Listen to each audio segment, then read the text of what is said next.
السلام علیکم ورحمۃ اللہ وبرکاتہ۔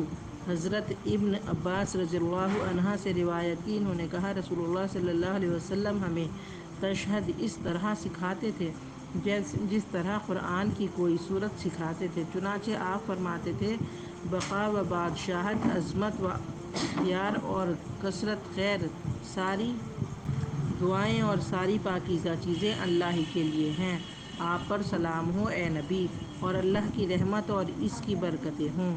ہم پر اور اللہ کے نیک بندوں پر سلام ہو۔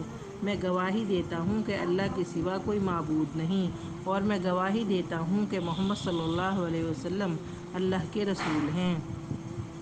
رسول اللہ صلی اللہ علیہ وسلم نے فرمایا ایمان کے 70 سے اوپر یا 60 سے اوپر شعبے اجزا ہیں۔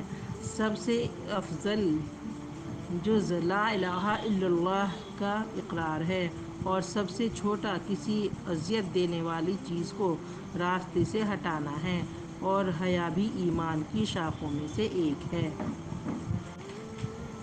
اے اللہ، تو ہمیں حضور محمد صلی اللہ علیہ وسلم کے بتائے ہوئے راستے پہ چلنے کی توفیق عطا فرما اور برائیوں سے بچا۔ آمین یا رب العالمین۔